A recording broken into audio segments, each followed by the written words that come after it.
Я критиковал за то, что Якутгазпром продали братьям Магомедовым, и мы сегодня с вами в селах люди не могут даже газом топиться.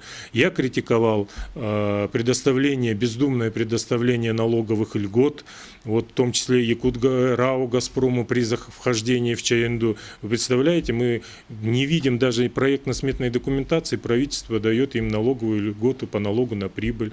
Ну, вот как можно это принимать?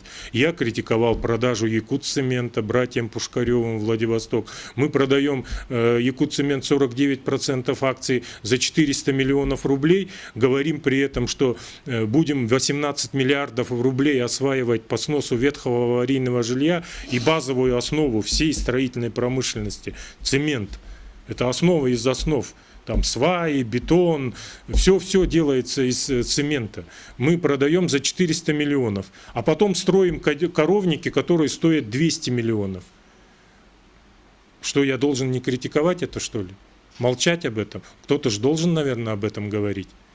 Вы согласны? Да. Построили в городе Якутске цех детского питания. 350 миллионов рублей стоит. У нас 5 цехов детского питания в республике простаивает и не работает. И этот цех детского питания не будет работать, я вам говорю, со всей ответственностью. Ну, вот как можно разбазаривать государственные деньги таким образом? Когда я критикую о том, что государственный бюджет загоняется в дефицит, 24 миллиарда госдолг, дефицит 14 миллиардов рублей.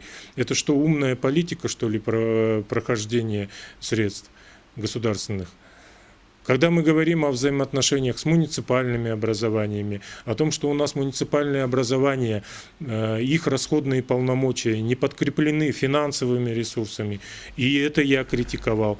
Мало, наверное, журналисты освещали, но я очень сильно отстаивал интересы города Якутска о том, чтобы было справедливое распределение налоговых доходов в пользу муниципального образования городской округ Якутск. Ведь много же вопросов не решается сегодня, в том числе и по городу Якутску. Поэтому я думаю, что вот критика моя со действия исполнительной власти, она всегда была достаточно конструктивной, обоснованной, основанной на цифрах и не голословной.